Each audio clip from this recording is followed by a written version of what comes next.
teman-teman di media ada beberapa yang mungkin belum kenal Investasi, jadi bisa dijelaskan sedikit tentang perjalanan musiknya Kak Stasia mungkin sebelumnya. Silahkan Kak. Terima kasih untuk pertanyaannya. Sebenarnya saya orang yang nggak punya background di musik, cuma saya menikmati musik gitu. Jadi saya lebih intensif ke musik Desember tahun kemarin gitu, karena saya berasa musik itu bisa membantu kita untuk apa ya, supaya lebih relax dan juga mencegah demensia gitu. Jadi makanya Desember kemarin saya mulai kursus dengan Mbak Imaniar gitu. Pertamanya untuk vokal. Jadi setelah kita ketemu ya hari pertama ya gitu. Terus kita mulai ngomongin mengenai gimana kalau bikin rekaman gitu. Waktu itu buat saya ini kan kita nggak punya pengalaman sama sekali gitu, tapi Mbak Imaniar meyakinkan saya bahwa semua orang bisa asal mau belajar gitu. Cuman saya bilang ke Mbak Imaniar, sebenarnya saya punya hobi menulis gitu. Jadi saya lebih tertarik kayaknya boleh nggak lihat tulisan saya gitu. Kan Mbak Imaniar pemusik ya gitu, dan kita udah kenal semua gitu. Beliau expert banget di bidangnya gitu. Jadi the next kursus itu saya tunjukin gitu salah satu hasil karya saya gitu. Jadi Mbak Imaniar suka ya dengan karya saya gitu. Jadi akhirnya kita jadi lanjut gitu ke project lebih ke bikin lagu gitu dibanding saya jadi penyanyinya gitu. Mungkin Mbak Imaniar bisa lanjut ya ceritanya. Ini stok tulisan yang sudah lama sebelumnya Kak, bagaimana? Sebenarnya saya tuh suka nulis, tapi saya nggak pernah publikasikan ke siapapun gitu. Jadi itu cuma kayak hobi aja gitu. Jadi karena Mbak Imaniar kan juga harus lihat ya, beneran nggak sih kamu bisa nulis gitu. Makanya saya mulai tunjukin gitu kayak 1-2 karya saya gitu. Dan saya bilang sebenarnya saya nulis banyak. Saya mulai dari SMP gitu, dan saya bisa nulis di buku, di kertas, di mana gitu. Ada yang saya simpan, ada yang saya buang, karena buat saya itu cuma kayak apa ya, menuangkan isi pikiran saya ke tulisan gitu. Jadi makanya setelah saya tunjukin ke beliau suka banget gitu. Kamu punya talent loh gitu. Jadi awalnya seperti itu gitu. Tapi ini tulisan yang pertama yang langsung disodorkan ke Kaiman atau sebelum ada beberapa yang enggak, sebenarnya banyak sampai Kaimannya sendiri bingung gitu. Aduh, yang mana ya mau dibikin lagu gitu. Jadi sebenarnya banyak gitu. Cuman kalau untuk lagu Strength sendiri, saya sebenarnya terinspirasi sama Kak Imaniar gitu. Karena kan saya kenal Kak Imaniar kan sebenarnya kakak saya yang kenal duluan gitu, udah kayak 8-9 tahun gitu. Jadi misalnya ke beliau tuh kita udah inilah ya, walaupun saya belum pernah ketemu sama Kak Imaniar, tapi udah kayak akrab lah ya. Siapa sih yang gak kenal Kak Imaniar gitu kan. Satu hari tuh kita ngobrol gitu agak deep gitu mengenai wanita ya kan, mengenai kehidupan, mengenai macam-macam lah gitu. Setelah ngobrol hari itu, begitu pulang, terus saya terinspirasi banget gitu dengan ceritanya beliau gitu. Karena semakin saya kenal dengan beliau, saya semakin kagum gitu. Karena beliau ini sangat independen, ya kan. Saya pikir juga kamu kok kayak baterai energizer gitu, kayak gak ada capeknya gitu. Karena saya kursus itu di sela-sela show-nya beliau gitu. Jadi kayak, Sasha aku mau nyanyi di mana ya gitu, nanti kursus kita hari apa ya gitu kayak gitu. Jadi saya pikir gila ya gitu. Kayak nggak pernah habis. Kayak nggak ada habis tenaganya gitu. Makanya saya setelah ngobrol hari itu saya terinspirasi sekali gitu dengan beliau. Saya tulis gitu. Jadi kursus lantai saya sodorin gitu. Saya bilang Mbak, yang ini nih yang harus dibikin jadi lagu gitu. Jadi awalnya seperti itu. Gitu. Awalnya seperti itu. Jadi sebenarnya lagu ini tuh message-nya apa ya? Menurut saya sangat apa ya? Walaupun terinspirasi dari Mbak Imaniar gitu, tapi saya berasa kayaknya itu ya untuk semua perempuan gitu, kita bisa relate gitu. Kalau misalnya kita lihat Ibu Bisa ya kan, kita lihat mungkin Kak Cisa atau siapa gitu, sebenarnya perempuan itu sangat luar biasa gitu ya kan, multitasking, sangat kuat gitu. Jadi makanya saya ngebujuknya agak lama nih supaya Mbak Imaniar mau gitu untuk nyanyiin lagu itu gitu. Jadi makanya kita seriusin ya, kita minta Bang Idam bikinin basic musiknya gitu. Setelah itu setiap kali latihan kita banyak perubahan gitu. Jadi saya banyak belajar juga dengan Mbak Nia gitu, misalnya tidak semua kata-kata bisa dinyanyiin loh gitu, tidak semua kata-kata itu kedengarannya enak gitu, misalkan ajarannya harus A atau tidak boleh I atau apa gitu. Jadi banyak. Terus karena saya tulisnya dalam bahasa Inggris gitu kan ya, terus kalau misalkan kata-kata yang tidak cocok harus diganti, kan agak bingung ya memilih kata yang supaya tidak merubah artinya gitu, seperti itu. Jadi saya jadi banyak belajar, sekali dengan yang Mbak Imania gitu. Jadi setiap kali latihan kita rekam gitu. Kadang-kadang kita suka yang kayak kayaknya Agus juga suka di versi ini gitu, kita balik yang versi lagu yang kedua atau versi apa gitu. Jadi kita banyak perubahan. Makanya di rumah itu banyak coretan kertas gitu, kayak nggak mau yang kata-kata ini ganti aja deh, yang ini aja jadi kayak gini. Termasuk musiknya. Oke, nanti teknis pembuatannya kita akan gali lebih lanjut ya. Aku sekarang ke Kak Iman dulu nih. Ini tadi nih pertanyaan yang gak jelas aku pas ngeliat video klipnya dan sekarang juga ya. Ini penampilannya menyala sekali nih siang kali ini. Gimana nih Mbak? Kenapa nih penampilan kok sebelumnya kan ini sekarang begini nih, bisa ceritakan? Penampilan? Iya. Sebenarnya recapin nahan napas ya tadi ya. Gitu. Aku baru sadar kok hari ini ternyata aku tuh perempuan ternyata. Karena lagu ini mengenai perempuan. Gitu. Lifestyle cek. Ya. Mengenai perempuan, jadi kita nggak bisa lepas dari penampilan perempuan juga. Gitu. Dalam berkarir saya selama 50 tahun di musik, dan sekarang saya tampil secara perempuan gitu. Biasanya kan hip hop pakai sepatu boots dan jaket kulit gitu ya, terus samping sebelah ya yang sedang kita hilang karena terus juga performance bebas, ya itulah aku. Tapi hari ini aku juga bingung ini imannya apa bukan. Tapi tentu lewat proses yang sangat panjang dan saya perlu mengalah dalam diri saya sendiri gitu. Setelah saya bertemu dengan Sasha ini kalau saya bilang, Anda jangan mandang dia hanya sebagai seorang figur perempuan biasa. Saya cuma bilang dia perempuan luar biasa. Kalau nggak mungkin dia bisa mempengaruhi saya pakai baju seperti ini hari ini, gitu. Susah nyuruh saya siapapun makhluk di dunia ini nyuruh saya pakai dress seperti ini ya, gitu.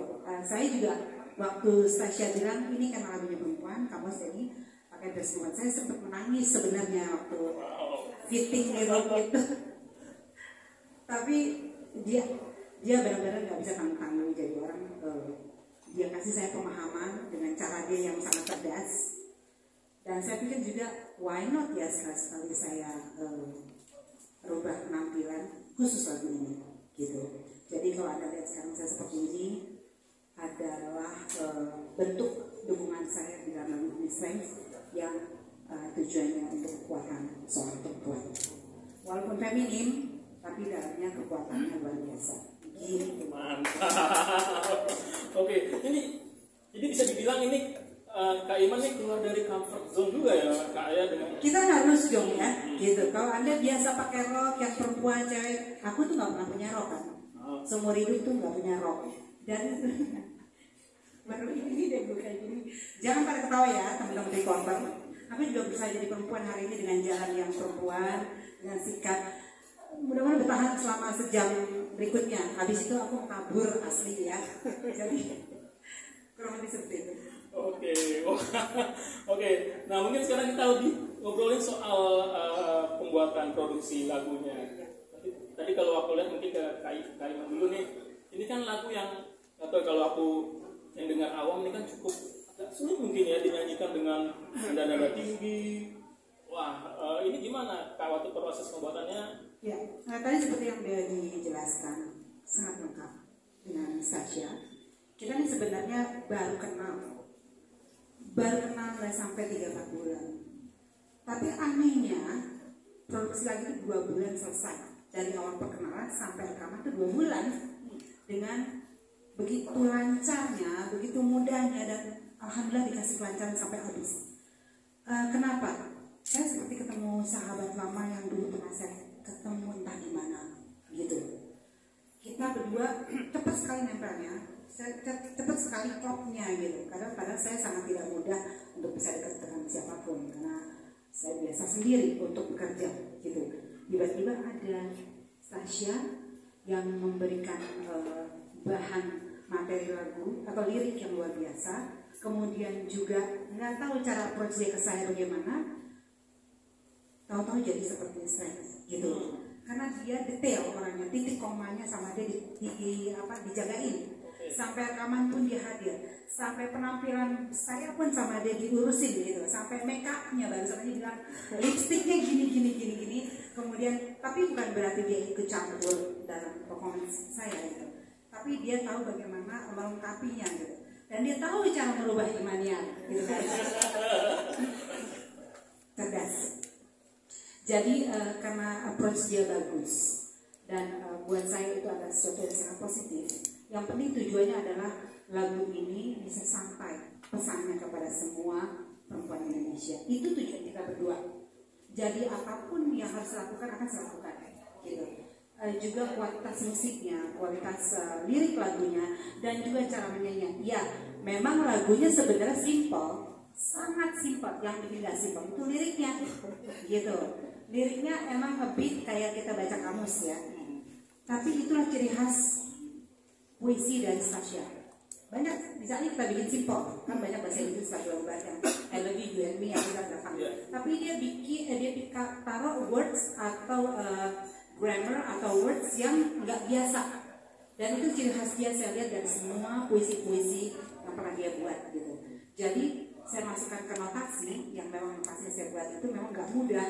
Kita sempat berantem ya, kita sempat blokir-blokiran loh, asli.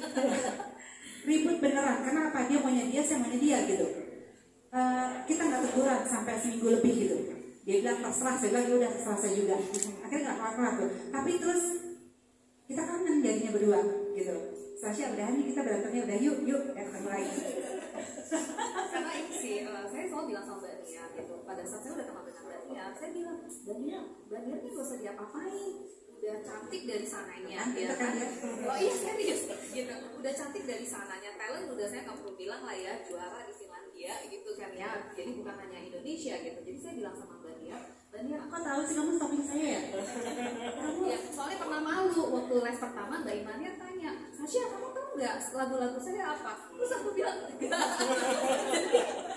Setelah itu kayak feeling guilty banget kan gitu. Setelah itu saya bilang saya pelajarin, jadinya saya searching gitu kan, saya pelajarin di YouTube segala macam. Terus saya lihat kayaknya Mbak Imania ini tomboy sekali ya gitu.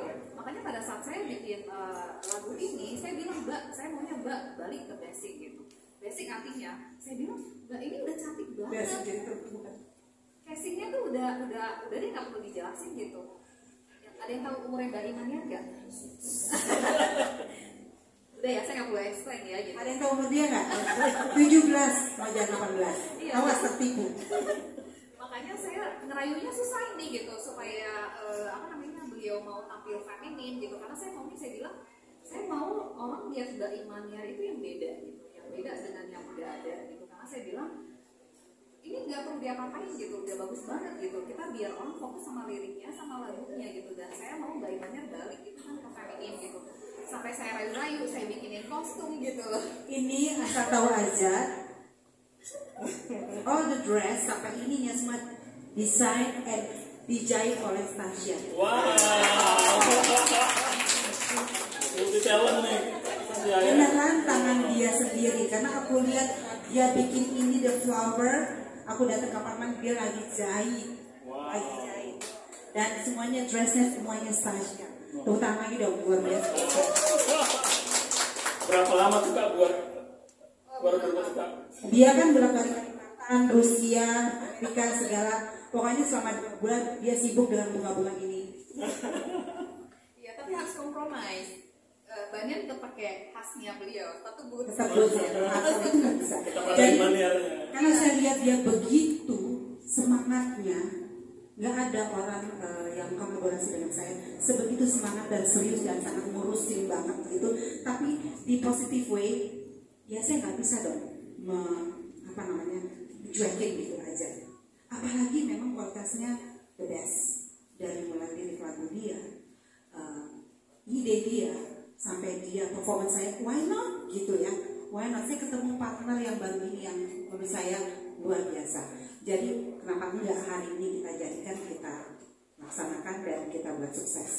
Amin. Oke, wow, seru sekali tadi sampai semingguan kan. Oke, tadi cerita seru ya teman-teman dari kedua perempuan yang terlibat di lagu ini. Nah, sekarang mungkin bisa ke Q&A untuk teman-teman media ya. Silahkan kalau ada pertanyaan yang masih belum mau ditanyakan pada kedua narasumber siang ini. Saya bagi mungkin dalam 2 termin ya. Dalam 1 termin bisa 3. Wah, Kang Edo langsung kan. Silakan.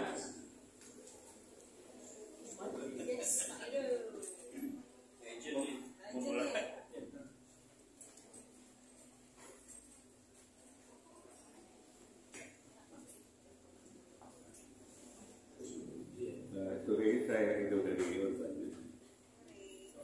Selamat dulu, baiknya.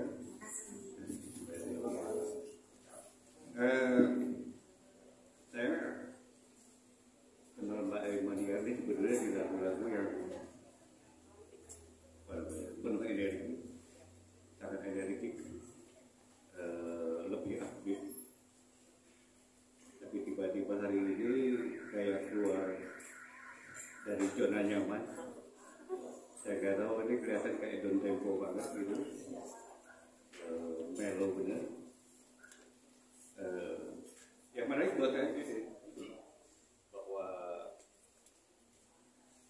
lagu sedih itu tidak harus selalu dengan musik yang mellow sebetulnya sorry, tapi nanti bisa dibantah.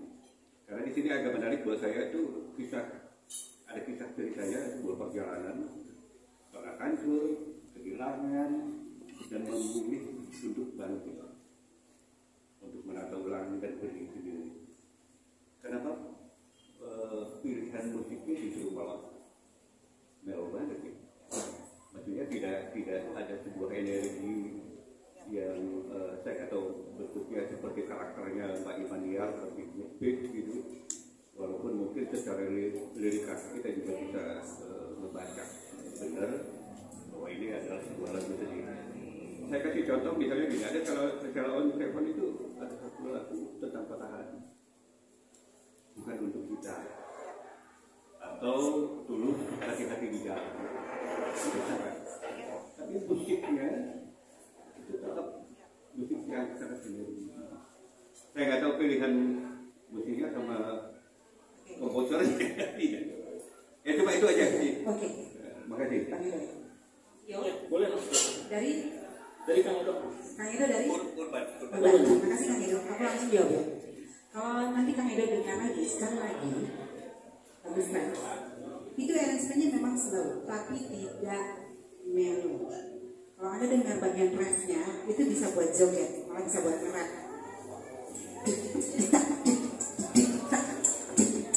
Gitu kan? Nah, ini nggak ada melonya, cuma depannya aja. Depannya saja untuk menciptakannya dulu. Tapi begitu masuk di bagian ref, di mana liriknya tough, kan? I see now love is not enough. Cinta tidak cukup cinta saja dalam hidup ini. Itu langsung dengar ada drum yang keras, bassnya juga keras. Jadi saya bilang tidak melo sama sekali, gitu. Apalagi cara nyanyi saya juga lebih tough. Jadi kalau saya bilang itu melo, tidak setuju. Tapi kalau Kang Edo bilang kenapa nggak upbeat, nah itu barangkali, ya. Kenapa nggak upbeat? Karena saya ingin walaupun lagunya slow, tetap ada toughnya. Kalau kita mau bikin tough lagu upbeat, gampang, sangat gampang. Tapi kalau di lagu slow, kita bikin tough, itu kesulitannya itu. Juga cara nyanyinya. Ya, thank you.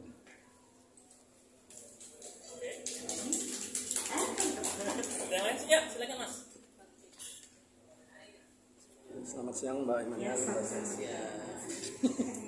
Ya sebelumnya selamat atas semester ya. Ya kalau saya nggak salah, itu Rockstar Max. Ya kalau nggak salah ini ya mungkin bisa dibantah. Kalau nggak salah dulu kan Mbak Imania di POV saya itu bagaikan Janet Jackson Indonesia ya, energi ya. Kalau mengingatkan ya. Cuman saat ini saya sih salut gitu Mbak Imania bisa menurunkan egonya dengan Anastasia. Pertanyaan saya satu, apakah awalnya lagu ini sudah menjadi seperti ini atau pada setia tadinya? Karena saya dengan sepintas kali ini itu mengingatkan dengan sound 90-an yang ada rapnya gitu kan. Buat saya ini lagu yang sangat bagus sekali gitu kan.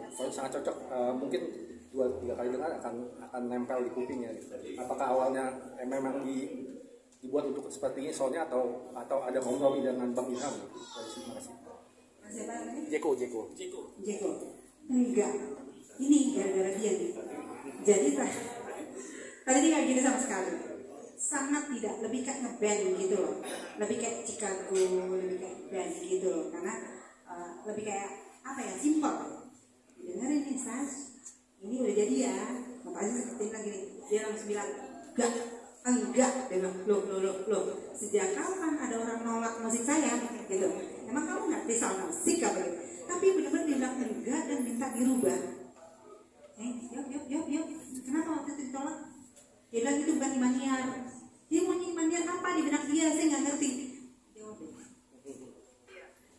Seperti yang saya bilang, saya cerita di awal kan, gitu. Karena setelah saya kenal dengan Mbak Imaniar lebih dalam, gitu, saya berasa saya punya image sendiri gitu untuk Mbak Imaniar gitu. Dan saya memang sengaja minta musiknya tuh yang seperti ini gitu. Saya memang nggak ngerti musik gitu, cuman saya bilang Mbak Imaniar, nggak mau bagian ini, saya maunya nanti dibikin naik atau dibikin turun gitu, karena kita ada message kan di lagu ini gitu. Jadi istilahnya tuh seperti yang tadi Bapak bilang kan, oh ini sebenarnya ceritanya ada nih gitu kan, lagi jatuh, lagi apa, tapi message kita adalah perempuan itu sangat kuat gitu. Jadi kalian boleh terpuruk gitu, tapi kalian harus bangun lagi. Makanya kenapa musiknya itu saya mintanya seperti itu, ya supaya orang fokus gitu. Apa sih message-nya gitu? Kata-katanya apa sih gitu?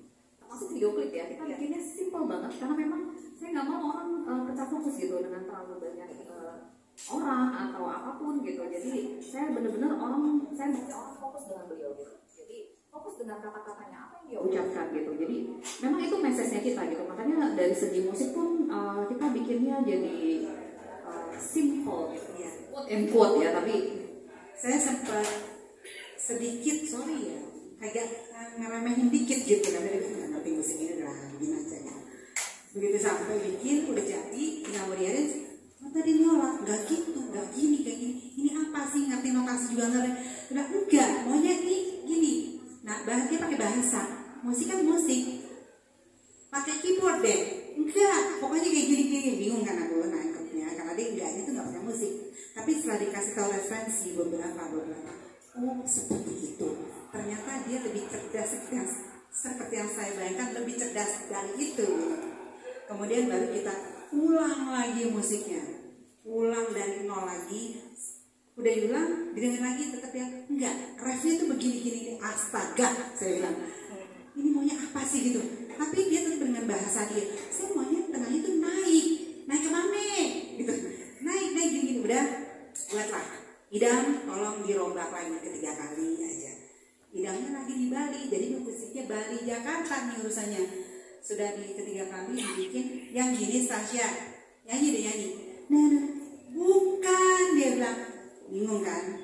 Yang seperti waktu Mbak Nia bikin contoh pertama kali dulu dia dengar itu contoh yang aku cuma nana doang gitu, pakai keyboard asli aku yang kayak gini loh Mbak. Oh kayak gitu, berarti dia maunya asli original Imaniar. Dan aku bayanginnya seperti Chicago lah, seperti Chaka Khan, seperti apa, enggak, dia mau itu seperti. Akhirnya aku ambil yang itu, kemudian diedit oleh Idam dengan piano saja, dengan ini jadilah yang sekarang yang kelima kali jadi yang sekarang. Jadi kalau menurut Anda itu adalah langsung jadi, enggak, itu setelah proses 5 kali yang kita sempat ribut gitu.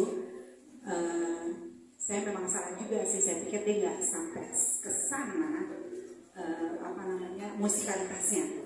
Jadi sorry banget ya kalau sampai, karena saya pikir dia kan bukan orang musik ya, tapi ternyata pengetahuan dan musikalitas dia cukup tinggi sampai mendapatkan irisan yang maksimal.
what's broken can be fixed. I see it now. There's nothing I want it to be now on top. I play my home, my dirty walking solo with disloyalty. I found my strength, my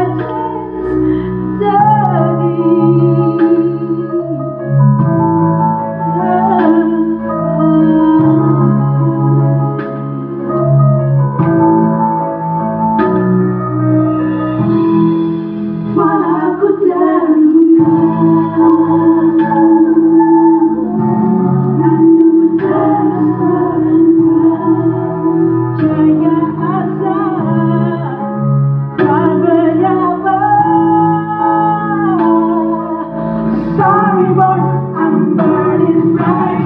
I see now. There's not enough.